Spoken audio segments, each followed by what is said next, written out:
So much to discuss from this game, but let's look at the big talking point. The gap now at the top of the table is now just 4 points. Liverpool lead City. Spurs now 6 adrift at the top. Let's start with the match, shall we, Craig? Overall, 2-1. It was an intense affair, wasn't it? Yeah, that's what you were saying when we were watching the game. It's intense. I thought it was a good game. I didn't think it was a great game technically from the two sides. I think both can actually play better in their passing. But I can totally understand why, because of the pressure on both sides, really. And but you say Liverpool, there was no real pressure on them because of the gap. There was. They could have really put a nail in the City coffin. But I think, when you look at, I think City just edged it for me. And when you look at the fact that it was Klopp who had to make the change first, then I think that tells a story about how the game was going. Yep. And the fact that he's been playing a certain way in recent weeks with Mo Salah through the middle in a more central role and Firmino behind him and shoehorning Shaqiri into the team. And he changed that today. He put Salah back in his regular position on the right and Firmino through the middle. And so that was the first kind of little flinch from him. And then with City's domination during the first half, it didn't really help Trent Alexander-Arnold down that right-hand side because Salah wasn't getting back in, Wijnaldum couldn't get across, and they got a bit of a roasting at times down that side. And I thought City, for the most part, were pretty dominant. Of course, Liverpool changed it and threw a few things at them at the end, but I thought, for me, City just edged it. It almost had a cup final feel, this game. The intensity of it all and the pressure you could just feel on both sides. Yeah, exactly. And, to Craig's point, look, the pressure on both sets of players was quite, to say it was intense was absolutely an understatement because City had to win. It's very, very simple. They had to win. As you said, Dan, if they got turned over today, it would have been 10 points. Yeah. And people can talk about, say, the title race is over, isn't over. It was over if they'd have got beat. I think what was interesting and brave to a certain degree was the way that Guardiola set his side up. I was a little surprised at the back four. I didn't really think that Company would play. Yeah. I didn't think he would be able to live with a front three. So that was an interesting... and as the game progressed, I thought the first half did belong to Manchester City. But as Craig says again, when Klopp changed just after 50-odd minutes, when he changed his system, they started to really play some good stuff. And Liverpool, you could see that Liverpool were coming back into this more familiar way of playing. And they started to dominate the game. And it was quite remarkable that the two giants of the Premier League playing at such a level. Whether you say it was a fantastic game to watch, it was a fascinating game to watch because of all the intricacies of what's going on. I'm shouting at the television to get Sterling off. A lot. I thought it was rubbish in the first half. Second half, he lit it up. But I tell you what, you mentioned it. Sorry, Company in. Talked about it yesterday. The left back position was a challenge, and Laporte going over there was a surprise. I don't think he's been playing great, but Kyle Walker being left out again was a big call for Danilo.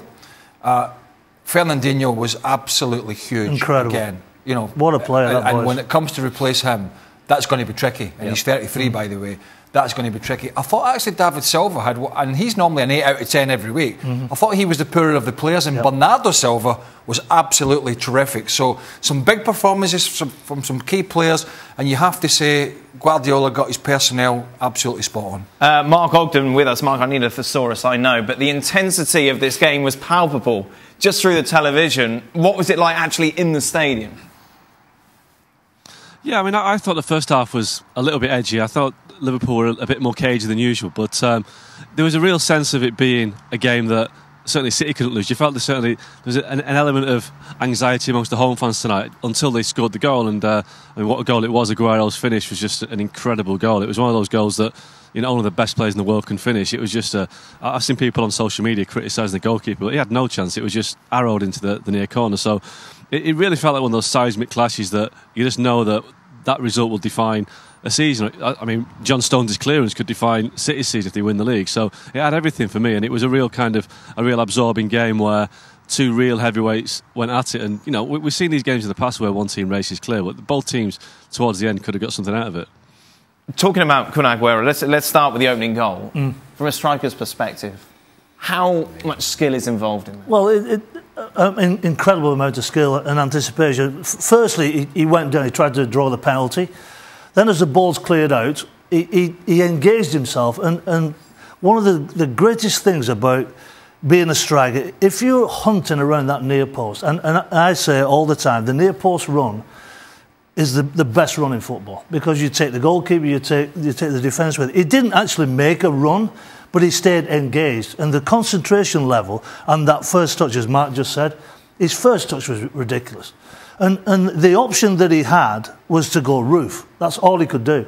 And he executed. Yeah. It was perfection. It was a quality performance from him tonight, because sometimes he plays not quite full throttle for me, Aguero. I love Aguero. I think I've got him win the Golden Boot this year, because I think he's a sensational striker. But tonight he had a bit between his teeth, and you could see he was making runs. He was aggressive with the ball. He was aggressive without the ball. He was in defending for the team. So, as Company said in the interview afterwards, the passion that the City played with tonight, and so did Liverpool. Don't get me wrong. It was just it enabled them to get this really hard-earned victory. I thought both teams were terrific, but I thought City. I mean, anybody who thinks Alisson should have saved that is, for me, living in cloud cuckoo land. Seriously, because what you've got to understand is, if you're watching a game on TV, you're probably going to see a couple of replays from a slow-mo angle. But in real terms, even though he was at an angle, from the distance he was from Alisson, to connect with it on the half volley like he did, with the pace we know he can put on the ball, it's nigh on impossible for him to get his hands up by the time that ball's in the roof of the net. That's how hard that ball struck. Now, it may look a little different on a slow-mo, because most things do. But I think there's absolutely no blame there whatsoever. It was an immense finish from a guy who we've seen do it time after time after time. He's had his injury problems of late, as they've had with Fernandinho, and I thought those two, along with Bernardo Silva, were just a huge difference in getting over the line. Also, Danny, to highlight what Aguero did, that was calculated. What Aguero did, that wasn't that wasn't somebody swinging his leg. That was a calculated decision for him to go roof. That was the only place he could put that ball in the back of the net.